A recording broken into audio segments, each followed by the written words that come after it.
1931, Japan. With a rapidly growing population and a lack of natural resources, Japan takes to war. Japan swiftly seizes control of Manchuria and continues its aggression towards China. The League of Nations condemns Japan, but Japan ignores their rules and leaves the League of Nations. The United States is disgusted by Japan's actions and imposes moral embargoes on Japan and closes Japan's access to the Panama Canal. The Soviets, already having bad relations with Japan, supply China with weapons and aircraft. The United States also takes this stance and supplies loans to China along with $26 million in arms. All of China unites to repel the Japanese invasion. However, with a lacking air force comprised of mostly outdated Soviet fighters with inexperienced pilots, Japan is able to relentlessly bomb Chinese villages. In response to the bombings, the United States forms the American Volunteer Group, or AVG, led by former Lieutenant General Chennault. He was an early advocate for American air power, but was forced into an early retirement after a disagreement with the command staff. He was then hired by the Chinese government as an advisor for the Chinese Air Force.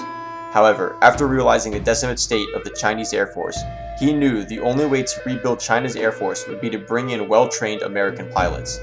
Chennault was also able to acquire 100 P40 Curtiss fighters, along with 100 well-trained pilots and around 200 ground crew.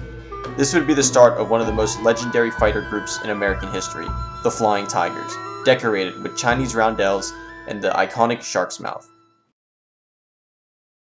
Now, you're in the cockpit as the Flying Tigers use the Curtiss P40C, known to the British as the Tomahawk, against Japan's ruthless Ki-43 Hayabusa. Will the faster, more durable P40C be able to use a new tactic to destroy the more maneuverable Ki-43? Or will the Ki-43 be able to stick on the P40C's tail? We're looking at specifications, tactics, and ultimately, who would win on Dogfights Versus.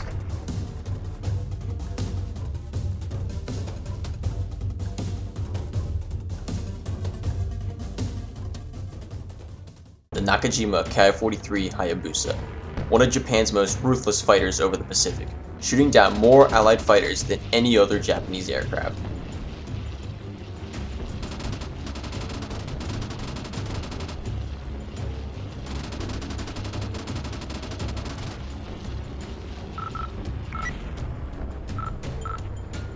Designed to replace the Ki-27, the Hayabusa called for better performance with no loss to maneuverability.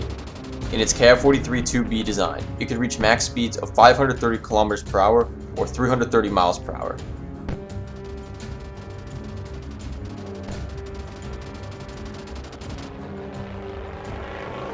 Its lightweight design also allowed for the outstanding climb rate of 1,000 meters per minute.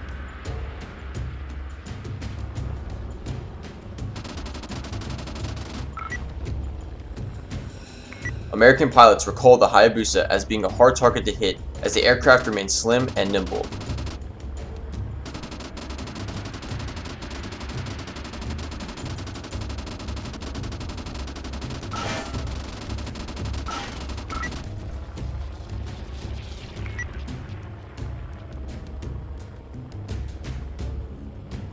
As for armaments, the aircraft came equipped with two 12.7mm fuselage-mounted Po-103 machine guns, firing high explosive and incendiary rounds at 400 rounds per minute synchronized, carrying 250 rounds per gun.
Although the plane had a weakness.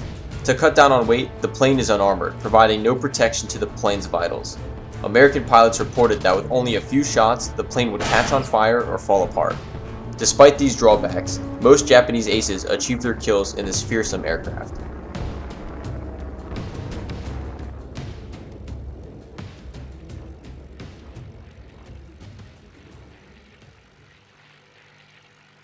The Challenger, the P40C Tomahawk, the acclaimed aircraft of the Flying Tigers.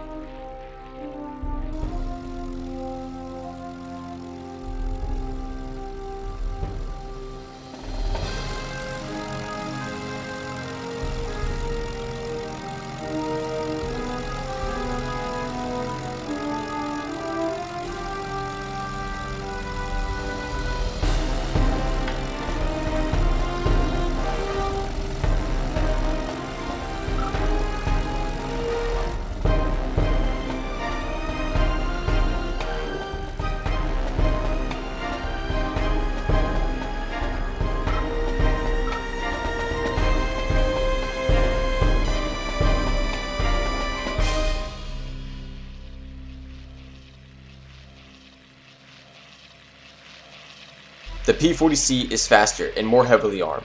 It can reach speeds of up to 345 miles per hour or 555 kilometers per hour, and was equipped with 2 fuselage-mounted 50 caliber and 4 wing-mounted 30 caliber machine guns.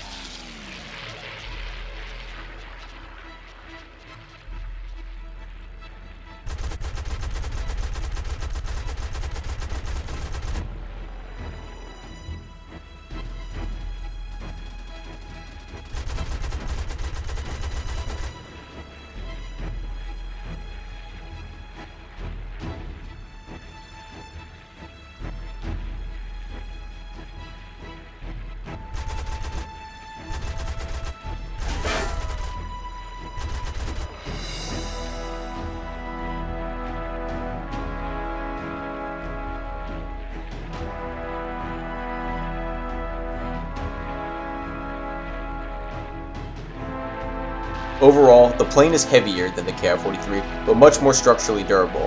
However, at the time, the P40C was outdated by the superior P38 Lightning, which was faster and performed better at higher altitudes. But the AVG had to work with what they had, and indeed, they did.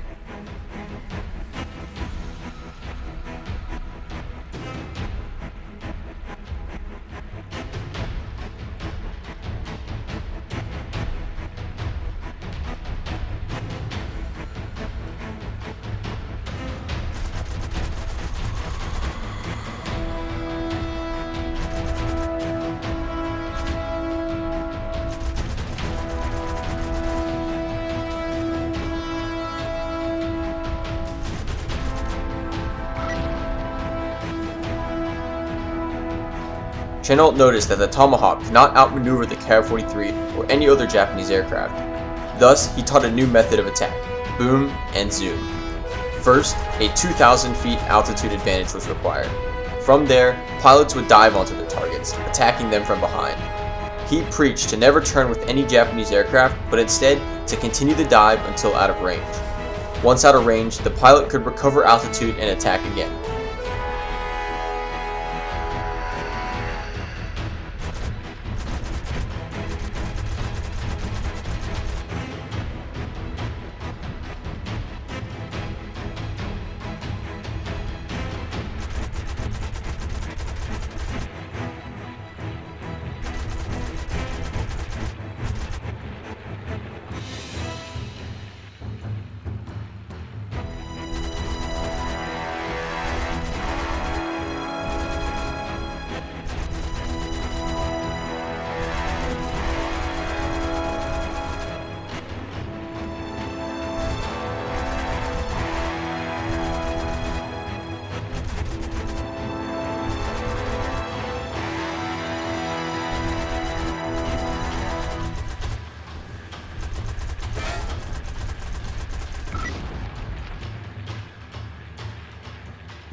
Turning with the Ki-43 would be suicidal, and Chenault made sure his pilots knew that. The success of the P40C is largely attributed to this tactic.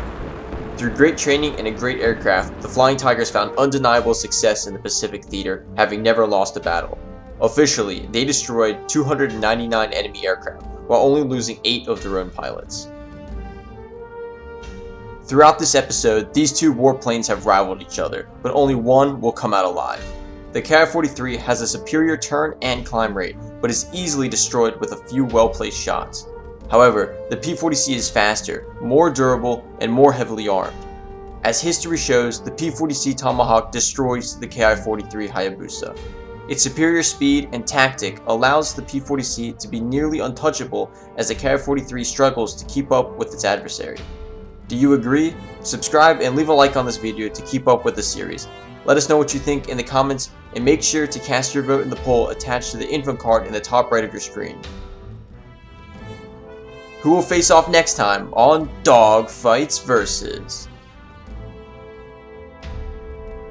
What's up, my broskies? This is G-Knight. I hope you guys enjoyed this episode of Dogfights Versus. This is the start of Season 2, Episode 1, P40C versus the Ki-43 Hayabusa. So just make sure you leave a like if you enjoyed. This took forever to edit and find all the footage for. So if you want to see more of this, please make sure to leave a like. And hopefully I'll be able to get one of these out a month. This will be January's episode, and hopefully I'll post another one sometime in February. So just keep an eye out for it. Make sure you subscribe to the channel if you're not, so that you'll be ready when it comes out. And yeah, it should be a good start to Season 2, and I hope you guys enjoyed it.